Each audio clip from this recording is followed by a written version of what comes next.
कहीं पहुंचने के लिए कहीं से निकलना बहुत ज़रूरी होता है। ठीक वैसे ही शेयर मार्केट से पैसे कमाने के लिए सीखना बहुत ज़रूरी होता है। इस लाइन का मतलब आपको इस वीडियो के एंड तक खुद ही समझ में आ जाएगा। तो पिछली वीडियो से आपको ये समझ में आ गया कि सबसे अच्छे रिटर्न शेयर मार्केट देता है। लेकिन शेयर मार्केट क्या है? शेयर मार्केट और स्टॉक मार्केट एक ही चीज़ है। तो शेयर मार्केट क्या है? यहाँ पे इसको समझने के लिए आपको शेयर मार्केट की थोड़ी हिस्ट्री पता होनी चाहिए। फिर चाहे आप किसी भी बैकग्राउंड से हो, फाइनेंस बैकग्राउंड से हो, नॉन फाइनेंस बैकग्राउंड से हो, इससे कोई फर्क नहीं पड़ता। आपको बहुत आराम से ये समझ में आ जाएगा अगर आपको हिस्ट्री पता होगी। तो चलिए इसको एक रियल लाइफ स्टोरी से समझते हैं, जिसको आप सब भी जानते हैं, लेकिन हो सकता है आपने उनका ये वाला पार्ट, ये वाला साइड ना देखा हो सकता है ऐसा। तो एक लड़का था जिसने मुंबई से एक टेक्सटाइल कंपनी की शुरुआत की और शुरुआत बहुत अच्छी हुई, काफ़ी टाइम तक अच्छा बिजनेस चला। लेकिन उसके बाद उनको बिजनेस को बड़ा करने की ज़रूरत पड़ी। उसके लिए चाहिए पैसे देगा कौन? बैंक। तो वो गए बैंक के पास। बैंक के पास जाने के बाद बैंक वालों की एक बेसिक सी रिक्वायरमेंट है कि आप अपने मुझे एसेट्स दिखा दीजिए तो आपको लोन मिल जाएगा। लेकिन एसेट्स के लिए ही तो बैंक गए थे, तो लोन तो मिला नहीं। एक बैंक से रिजेक्शन, दूसरे बैंक से रिजेक्शन, काफ़ी रिजेक्शंस होने के बाद हताश होकर उन्होंने डिसाइड किया कि क्यों ना शेयर मार्केट से पैसे रेज किए जाए। लेकिन ये बात है 1977 की। बहुत ही मुश्किल टास्क था उस समय लोगों से पैसे इन्वेस्ट करवा लेना, क्योंकि लोगों को शेयर मार्केट के बारे में कोई आइडिया नहीं था। तो स्टॉक मार्केट एक ऐसी जगह है जहां से फंड रेज किए जा सकते हैं। कंपनीज फंड रेज कर सकती है अपने बिजनेस को बढ़ाने के लिए पब्लिक से। लेकिन इससे पब्लिक को क्या मिलता है? पब्लिक को मिलता है कंपनी का हिस्सा शेयर के रूप में। लेकिन ये बात है 1977 की। उस समय कौन शेयर मार्केट में इन्वेस्ट करता? आज जैसे सारी इंफॉर्मेशन ऑनलाइन अवेलेबल होती है, तब नहीं हुआ करती थी। तो लोगों को पता कैसे लगेगा कि वो इन्वेस्ट करे? तो उन्होंने खुद ही जाके लोगों को सबको बताया अपना बिजनेस मॉडल, और फाइनली 1977 में उनकी मेहनत रंग लाई और आईपीओ लॉन्च हो गया। और बहुत सक्सेसफुल आईपीओ लॉन्च हुआ था। तो मुझे फटाफट से कमेंट करके बताइए कि वो पर्सन कौन थे और वो किस कंपनी का आईपीओ लॉन्च हुआ था। हाँ जी, तो वो थे धीरूभाई अंबानी, जिन्होंने रिलायंस की शुरुआत की थी, जिसे आज हम रिलायंस इंडस्ट्रीज के नाम से जानते हैं। तो शेयर का ऑफर प्राइस था 10 रुपए, लेकिन उसकी लिस्टिंग हुई 12 रुपए पे। अब ऐसा क्यों हुआ? ऐसा इसलिए हुआ क्योंकि जितने शेयर्स रिलायंस बेचना चाहती थी, उससे 7 गुना ज्यादा इन्वेस्टर्स इन्वेस्ट करने के लिए इंटरेस्टेड थे। 12 रुपए का शेयर 1982 में 180 तक पहुंच गया था। तो जिसने अगर सिर्फ 10,000 भी इन्वेस्ट किए हुए होंगे, उसको रिटर्न मिले होंगे लगभग 1.5 लाख, वो भी सिर्फ 5 साल में। तो अगर स्टॉक मार्केट नहीं होता तो शायद ही हमें आज रिलायंस, जो एक टेक्सटाइल कंपनी थी, वो इंडस्ट्रीज के रूप में दिखती।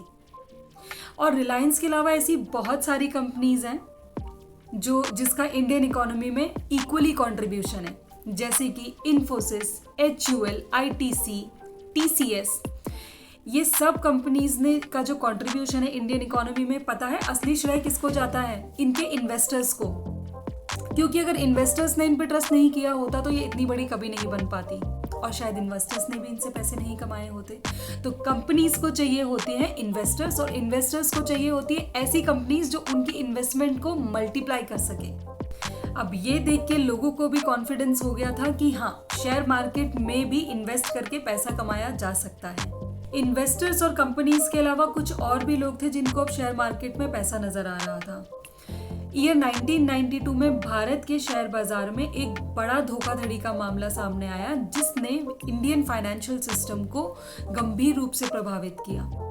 इस मामले में कुछ बड़े बड़े इन्वेस्टर्स और ब्रोकर्स शामिल थे, जिन्होंने स्टॉक मार्केट को मैनिपुलेट किया अपने फायदे के लिए गलत तरीके से। तो अब सवाल ये है कि क्या सेबी के आने के बाद स्कैम्स रुक गए?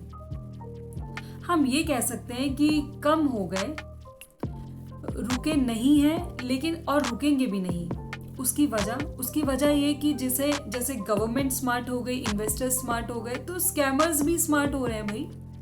वो भी स्मार्ट तरीके अपना रहे हैं। ये तो थी 1992-93 की बात। मैं तो पिछले साल 2023 की बात कर रही हूँ, जिसमें एक स्कैम सामने आया। उसमें एक सेलिब्रिटी भी इन्वॉल्व था। अगर आपको उस सेलिब्रिटी का नाम पता है ना तो मुझे कमेंट करके ज़रूर बताओ।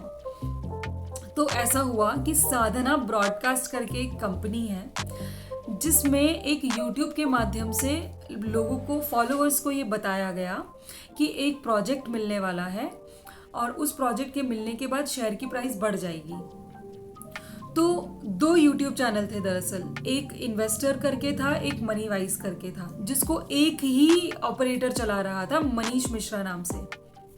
तो वहाँ पे एक YouTube चैनल पे 7 लाख प्लस सब्सक्राइबर थे और दूसरे YouTube चैनल पे 8 लाख से प्लस सब्सक्राइबर थे। वहाँ पे उन्हीं के फॉलोअर्स ने मोस्टली शेयर को खरीदा और 2100 शेयर होल्डर से 55,000 शेयर होल्डर्स ने उसको खरीदा, उसके बन गए शेयर होल्डर्स इतने। तो हुआ ये कि जिन्होंने पहले से खरीद रखा था साधना ब्रॉडकास्ट के शेयर्स, उन्होंने उसको प्राइस बढ़ने के बाद उसको बेच के निकल गए। फंसा कौन? Retail investor. क्यों? क्योंकि उन्होंने उस इंफॉर्मेशन पे रिलाई करा जो यूट्यूब पे उनको मिली थी, लेकिन उन्होंने उसको एनालाइज नहीं किया। उन्होंने ये पता करने की कोशिश नहीं की कि क्या सच में ऐसा कोई प्रोजेक्ट मिला है।